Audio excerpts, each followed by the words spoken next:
Good morning, જય શ્રી કૃષ્ણ, હર હર મહાદેવ. કેમ છો બધા? મજામાં જશો? ખાવા પીવાની મજાની લાઈફ. આપણે એની વાગ્યા છે 8:30. ચા પાણી પીને નાસ્તા કરીને આપણે હવે નીકળી રહ્યા છીએ ઓફિસ તરફ જવા માટે. કાલનો તમને અમારો લગ્નવાળો વિડીયો કેવા લાગ્યો કમેન્ટ જરૂરથી કરજો મિત્રો. એટલું બધું ખાવાવાળા મિત્રો અત્યારે ક્યાંય મળે નહીં, તમે કાલે વિડીયોમાં જોયું હશે. ચાલો મિત્રો, મળીએ ઓફિસે જઈને. અને જો તમને અમારા બ્લોગ સારા લાગતા હોય તો લાઈક કરો, શેર કરો અને સબસ્ક્રાઈબ કરો. ચાલો મળીએ ઓફિસે જઈને. તોગડિયા બ્રધર્સ ગેરહાજર. તોગડિયા બ્રધર્સ ભાઈ આવ્યા નથી હો આજે. હલો, માસ્તર નથી આવવાનો એટલે આવે એના અમારા સબસ્ક્રાઈબરો એમ કહે છે કે ભાઈ માસ્તર કેમ નથી દેખાતા તમારા વિડીયોમાં. હા, માસ્તરને થોડોક ટાઈમ હોલ્ડ કરવામાં આવ્યા છે, કારણ કે હમણાં પછી માસ્તરને ક્યાંક જવું તો જવા થાય ને, એટલા માટે હમણાં વેકેશન છે ને તો બાઈઓને ફેરવે છે, સમજા. બીજું કાંઈ છે નહીં નવીનમાં, બીજું કાંઈ છે નહીં. અહીંયા જ આવવાના છે. જો એનું પીસી ચાલુ થાય છે ડેઈલી માટે, બાકી એને બાયુને સ્કૂલમાં વેકેશન છે એટલે ફરવા ગયા છે. હા, બીજું કાંઈ છે નહીં મિત્રો. એટલે થોડોક સમયમાં તમને માસ્તર આપણા બ્લોગમાં જોવા મળશે ફરીથી. ચાલો.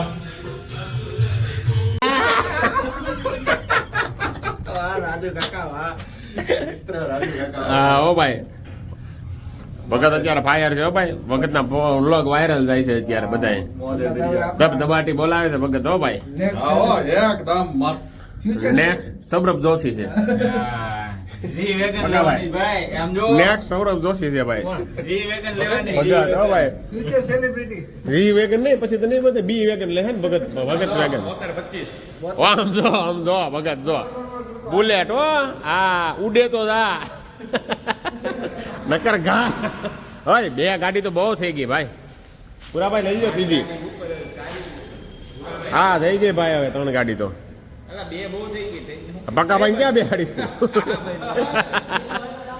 બે જ આવરો વિરલભાઈ એમાં તમે. બુલેટ પણ જ દેવું, આપણે બીક લાગે ભાઈ. હાલો ભાઈ બેસી જાવ ભાઈ. પૂરા ભાઈ આમાં બુલેટનો અવાજ આવે છે. બુલેટનો અવાજ આવે હો ભાઈ. હેલ્મેટ ક્યાં લઈને જવું છે? પૂરા તારા ગાડીનો આવી ગયો, ગાડી તારા આમાં મૂક બુલેટમાં. આ એમ કરો, ડેકી મૂકી જો.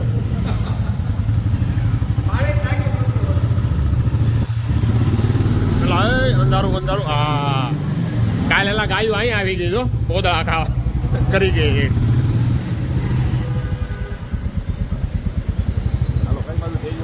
આપણને ક્યાંય ખબર નથી ક્યાં જાય છે. ભાઈ લોકેશન આપું. લોકેશન મોકલજો મિત્રો, ક્યાં જાય છે અમને ખબર નથી. ભૂરાભાઈ ક્યાં જવાનું કહેજો. ઓ ન્યા મચ્છરના લગ્ન પાસે જવાનું છે. હાલો બજરંગ ગાંઠિયામાં જવાનું છે ભાઈ. હાલો દરબાર રોડ. ચાલો ભાઈ, ગાંઠિયા પાસે જઈને મળીએ તમને કેવા ગાંઠિયા છે. રિવ્યુ આપીએ તમને બજરંગ ગાંઠિયાનો. 5 hours later. જો મિત્રો, આ એરપોર્ટ પાસે ભાઈ જાપાનની ટેકનોલોજીવાળા હાઈ સ્પીડ માપી લે ને, ગમે એટલી ગાડી નીકળે ને બધાની સ્પીડ માપી લે ને એવા મીટર મૂકી દીધા છે. એટલે ગાડી માપમાં ચલાવજો આ રોડ ઉપર. જોયું ને તમે મિત્રો? એટલે આ રોડ ઉપર જરા ધ્યાન રાખજો, નકર મેમાં આવી જશે ઘરે. તો મિત્રો આપણે આવી ગયા છીએ એરપોર્ટ તરફ. એક મિત્ર ચેન્નાઈ જાય છે તો એને મૂકવા માટે આવી ગયા છે ડાયરેક્ટ ઓફિસેથી, એટલા માટે. અને મિત્રો આ એરપોર્ટવાળા રોડ ઉપર તમે આવો તો ખાસ ધ્યાન રાખજો. 4 વ્હીલની 50ની લિમિટ છે સ્પીડની, અને 2 વ્હીલની છે 40ની સ્પીડ.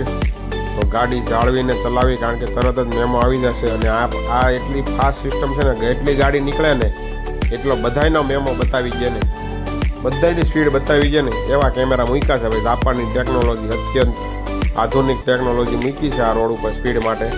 તો સ્પીડનું ખાસ ધ્યાન રાખવું. સિટી પ્લસ વટો એટલે તમારી ગાડી તમારે સ્પીડની જે મર્યાદા હોય એટલામાં જ ચલાવી. ચાલો મિત્રો, આપણે જઈ રહ્યા છીએ એરપોર્ટ, અને ચાલો તમને હું એરપોર્ટ બતાવીશ બહારથી. તો જોડાઈ રહેજો અમારી સાથે. અને જો તમને મારા બ્લોગ સારા લાગ્યા હોય તો લાઈક, શેર, સબસ્ક્રાઈબ અને કમેન્ટ જરૂરથી કરો મિત્રો. ચાલો જોઈએ અહીંયા પાર્કિંગના કેટલા લે છે. કાર પાર્કિંગના દેવાભાઈ સ્લીપ તો લીધી છે હવે.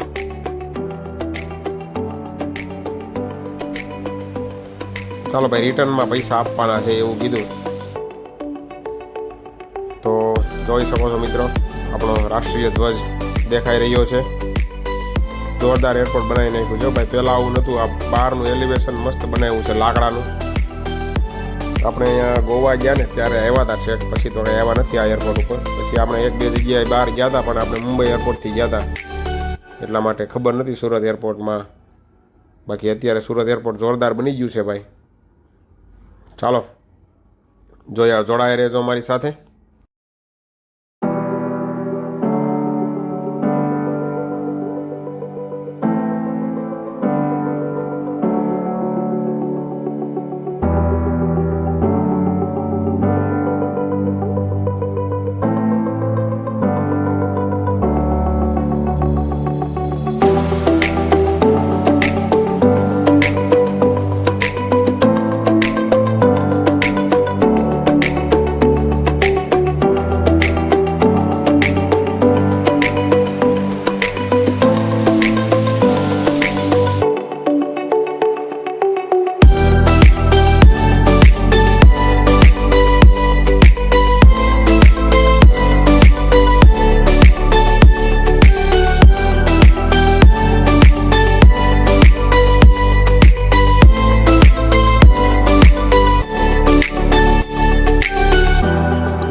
દ્વારકાધીશનો પ્રસાદ આવી ગયો છે ભાઈ. દેવાંગભાઈ લઈ આવ્યા છે. દ્વારકા જ જતા હમણાં, એટલે તમે દેવાંગભાઈની ચેનલમાં જોજો, તમને બ્લોગ હોતા હમણાં થોડાક દિવસમાં આવશે. અત્યારે આપણે જય દ્વારકાધીશ નો પ્રસાદ ખાઈ લ્યો મિત્રો. તમે પણ ખાલી જોઈ લ્યો, ખાવાનો તો મારે જ છે. ચાલો ચાલો મિત્રો, એરપોર્ટ પર આવ્યા હતા. એક મિત્રને બહાર જવું હતું, મૂકવા માટે આવ્યા હતા. આગળ તમને અમારો બ્લોગ કેવો લાગ્યો કમેન્ટ જરૂરથી કરજો. તમે ક્યારે સુરત એરપોર્ટમાં આવ્યા છો કે નહીં, ઈ કમેન્ટ કરજો મિત્રો.